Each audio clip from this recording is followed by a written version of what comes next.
हाणे ईंदो पियो तवे ख़ैर वारो महीनो हिते चुप करे आवे पाण सखी केॾा हूं पाण बि त ख़ैरात कंदा आहियूं न शाम जे टाइम ते छबी ते हिकु मानी अधु चिमचो भाॼी जो पाण बि हमरा अॻूं आहे 4 छोरा बि कयूं ईंदो आहे त इहे बि त मस्जिद मां खाइनि इहा सखावत आहे असांजी ऐं ॿुधो नबी सल्लल्लाहु अलैहि वसल्लम फरमायो जेको रोज़ेदार खे मानी थो खाराए अल्लाह जन्नत जा मेवा खाराईंदुसि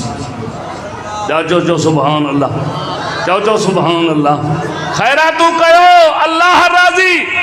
ख़ैरात करण सां रिज़्क़ में बरकत पवंदी आहे इन खां मथे ॿी ख़ैरात कहिड़ी आहे जो शाम जे टाइम ते रोज़ेदार वेठा आहिनि छा तूं 5-7 मानियूं खणी आ कंहिं गिरां हिकिड़े खाधो 2 गिरां ॿिए खाधा तुंहिंजा वाक़िफ़ आहिनि या न आहिनि ख़ुदा जी ज़ात जो कसम आहे तुंहिंजे रिज़्क़ ते उन्हनि रोज़ो खोलियो इन अमल जे करे बरकत बि रिज़्क़ में पवंदी मदीने में मुहम्मद ख़ुशि थी पवंदो अर्शन ते मिठो अल्लाह ख़ुशि थी पवंदो जो सुभान ख़ैरात इमामुल अंबिया रहमत दो आलम सल्लल्लाहु अलैहि वसल्लम जो सहाबी हज़रत जाबिर फरमाईंदो आहे मां पुछा कई मां त भला ॾे हाल नबी साईं जो तोखे चयो त 2 कम कर हिकु तौबा कर ॿियो ख़ैरात कर तूं उहे 2 कम कया चे हा मां इहे 2 कम कया चे पोइ छा नतीजो निकितो घणा साल गुज़री चुका आहिनि हज़रत जाबिर फरमाईंदो आहे चवे थो मूंखे चवणु लॻो मूंखे अल्लाह जे ज़ात जो कसम आहे चओ सुभान अल्लाह अवा कसम कंहिंजी खयाई ॻाल्हा ॻाल्हा कंहिंजी ऐं पाण कसम खणंदा आहियूं अबे जी ॾाढ़ी जो कसम आहे ऐं हिकिड़ा वरी चवंदा आहिनि अली दी मच दी कसम में को अली दे मच दी कसम बाह जे लाइ अली दे मच दी कसम अबे जी ॾाढ़ी जो कसम खट ते वेठो हमरा मरण पथारी जो कसम ओ मुसलमानो ये शिरक जूं कसमां तो न खणो नबियन जे सरदार मना कया मन हलफ लिगैरिल्लाह फक़द अशरका साईं जन फरमायो गैरुल्लाह जी कसम खणंदो त मुशरिक थी वेंदो मुशरिक जी जाइ जहन्नम हिकिड़ा अहिड़ा गुनाह आहिनि जो असां उन खे घटि सम्झंदा आहियूं पर अल्लाह वटि वॾा आहिनि मुसलमानो पैगंबर जी ताबेदारी कयो मिठे मोहम्मद करीम सल्लल्लाहु अलैहि वसल्लम जी गुलामी कयो जंहिंमें इज़्ज़त ई इज़्ज़त आहे रहमत ई रहमत आहे बरकत ई बरकत आहे ऐं हिकिड़ा अहिड़ा कम आहिनि जंहिंजे लाइ मिठे मोहम्मद बि फरमायो इहे कर त मां मोहम्मद जन्नत जो ज़ामिन चओ सुभान अल्लाह साईं जन फरमायो ओ मुंहिंजा उम्मती या सच ॻाल्हाईंदो कर मां मोहम्मद जन्नत जो ज़ामिन आहियां वाइदे जी पाबंदी कर मां मोहम्मद जन्नत जो ज़ामिन आहियां पंहिंजे हथनि सां कंहिं सां ज़ुल्म न कर मां मोहम्मद जन्नत जो ज़ामिन आहियां पंहिंजे अखियुनि जी हिफ़ाज़त कर मां मोहम्मद जन्नत जो ज़ामिन आहियां सुभान अल्लाह हज़रत अली शेर खुदा खां कंहिं पुछा कई अली तव्हां मुसलमान रात ॾींहुं केतिरो वक़्तु इबादत कंदा आहियो सवाल करण वारो यहूदी आहे जवाब ॾियण वारो हज़रत अलीउल मुर्तज़ा शेर खुदा मिठे मोहम्मद करीम सल्लल्लाहु अलैहि वसल्लम जो सहाबी आहे पैगंबर जो गुलाम आहे हज़रत फातिमा सैन जो शौहर आहे हज़रत हसनैन करीमैन जो बाबो आहे हज़रत अली छा फरमाईंदो आहे ओ यहूदी असां मुसलमान रात ॾींहुं सारी रात सारो ॾींहुं रब जी इबादत कंदा आहियूं त उन यहूदी चयो मानी न खाईंदा आहियो खाईंदा आहियूं चे सुम्हंदा न आहियो सुम्हंदा बि आहियूं हाल हवाल कचहरी घर जो कमकार ॿियो कमकार कंदा आहियो चे हा चे बोली कीअं थो चवे त राति बि सारी इबादत में ॾींहुं बि सॼो इबादत में हज़रत अली फरमाईंदो आहे चवे तो असां जेको कमु कंदा आहियूं नबी जी सुन्नत जे मुताबिक़ कंदा आहियूं मानी खायूं हजूर जी सुन्नत जे मुताबिक़ पानी पीयूं पैगंबर जी सुन्नत जे मुताबिक़ निंड कयूं नबी सिंह जे तरीक़े जे मुताबिक़ उथूं त पैगंबर पाक सल्लल्लाहु अलैहि वसल्लम जे तरीक़े जे मुताबिक़ असां जेको बि कमु कंदा आहियूं पैगंबर जी शरीयत ऐं सुन्नत जे मुताबिक़ कंदा आहियूं अल्लाह हर कम ते असांखे नेकियूं ॾींदो आहे चओ सुभान अल्लाह चओ त मां शाह साहब जो हिते शेर चवां शाह साहब फरमायो तन तस्बीह मन मणियो दिल तंबूरो जन तन तस्बीह मन मणियो दिल तंबूरो जन तंदू जे तलब जूं बेली वहदत सुर वजन वहदहू ला शरीक लहू वहदहू ला शरीक लहू। इहो राग रगुन आशिक अब्दुल लतीफ चवे से सुताई जागन यार निंड इबादत आ इन्हनि जी। हे निंड्रा पया कन रब इबादत जो सवाब लिख रहींदो आहे। मुसलमानो हज़रत जाबिर फरमाईंदो आहे अदा दे हाल भला तोखे जो पैगंबर सोने बकम ॿुधाया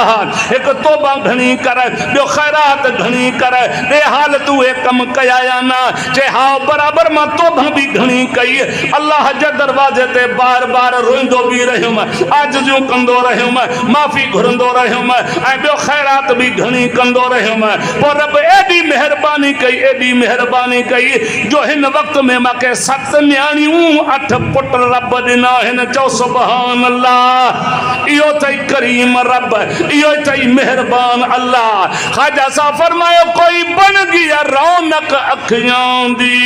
कोई शीश महल छोड़ के चलिया कोई पल्या नाजत नखरियां विच कोई रेत गरम ते सड़ चलिया सुभान अल्लाह।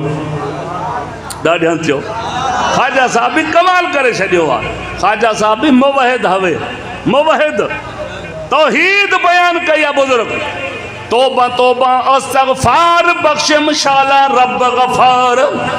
तौबा तौबा अस्तगफार बख्शे मशाला रब गफार। पीर पैगंबर तेरे बाने पीर पैगंबर तेरे बाने तू मालिक तू कुल मुख्तार मैं फरीदा बाना तेरा तै बिन कौन उतारिम पार। चवे तो किश्ती के पार टपण वारो भी तू अल्लाह। इन करे ख्वाजा साहब अजीब जुमला चया कोई बन गया रौनक अखियां दी कोई शीश महल छोड़ के चलिया कोई पल्या नाजत नखरियां विच कोई रेत गरम ते सड़ चलिया कोई भूल गया मकसद आवन दा कोई करके मकसद हल चलिया। इत हर कोई फरीद मुसाफिर कोई अज चलिया कोई कल चलिया हर कोई जहान छॾे वेंदो पर मुसलमानों ने की जा कम कयो। कुरान ऐलान करे रहियो आहे अल्लाह उन्हनि सां मोहब्बत रखंदो आहे जेके तौबा कंदा आहिनि ऐं ॿियो उन्हनि सां रब मोहब्बत कंदो आहे जेके पाक रहंदा आहिनि। चओ सुभान अल्लाह। कपिड़ो भी पाक जिस्म भी पाक सुभान अल्लाह। चओ ते कुछ लफ़्ज़ चवां ॾाढियां चओ कपिड़ो भी पाक जिस्म भी पाक। मुसलमानों नमाज़ी जो नमाज तो पढ़े जो कपड़ा पाक रखंदो आहे न जिस्म भी जो बेनमाज़ी आहे तो वो तो पेशाब कयूं उथियो वेंदो सारियूं जगह भी ख़राब पेशाब सां कपिड़ो लटो भी पलीत। छा जेकॾहिं मौत अची वञे तो इन हाल में जो जिस्म भी पलीत हुजे कपिड़ो भी पलीत हुजे। ओ मुसलमानों पाक रहो खाओ भी पाक शयूं जिंदगी भी पाक गुजारो। छो त असांजो नबी भी पाक मोहम्मद जो कलमो भी पाक। पहिरियों कलमो चओ त सही सही अब न कीअं चवंदा आहियूं न हाफ़िज़ वटि मौलवी साहब वटि पोइ ॿार छॾींदा आहियूं उहो सेखारींदो अबा पढ़ चइसि छा पढ़ा नंढड़े ॿार खे पढ़ाईंदो अबा पढ़ पहिरियों कलमो तयब तयब माना पाक। असांजो कलमो भी पाक असांजो नबी भी चओ पाक। वो मोहम्मद तो चवे तहां भी पाक थी करे जिंदगी गुजारो। ओ क़यामत जे मैदान में तव्हां के पाकन सां मुलाकात करनी है। सहाबा भी पाक इमाम भी पाक जंहिं जन्नत घर में वेंदा वे वो घर भी पाक। चओ सुभान अल्लाह।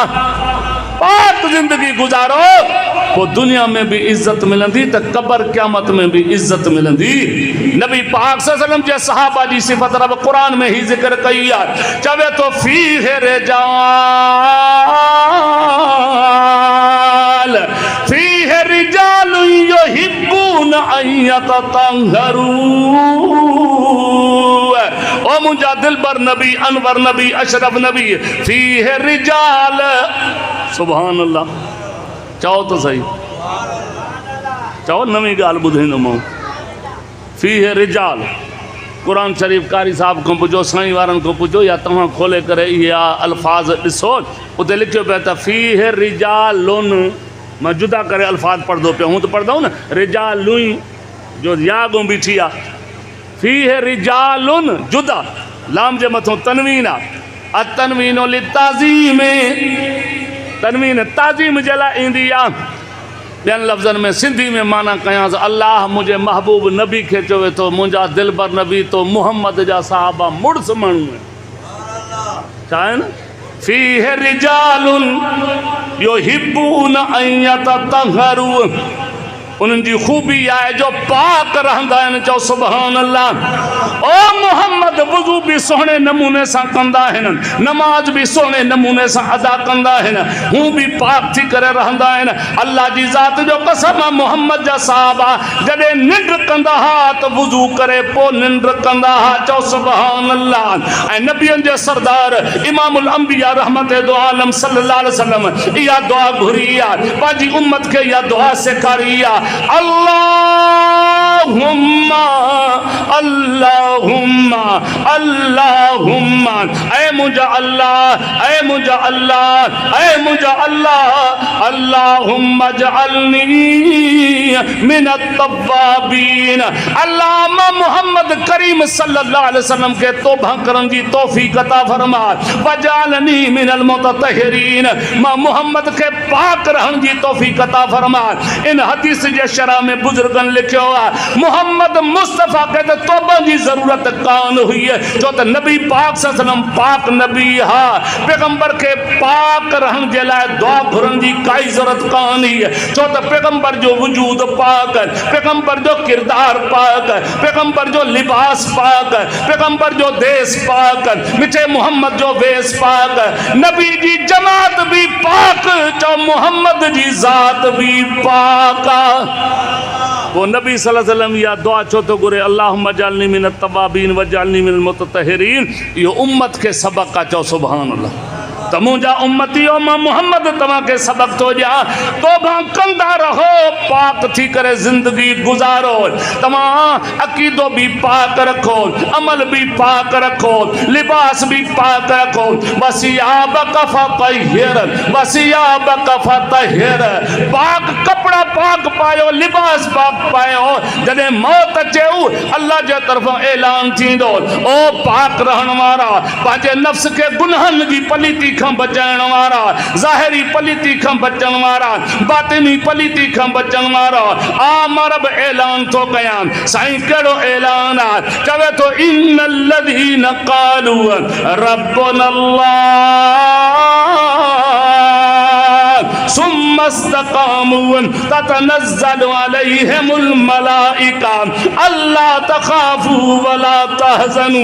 वअबशिरू बिल जन्नतिल्लती कुन्तुम तुअदून नहनु औलियाउकुम फिल हयातिद दुनिया व फिल आखिरा वलकुम फीहा मा तश्तही अनफुसुकुम वलकुम फीहा मा तदऊन नुज़ुलम मिन गफूरिर रहीम।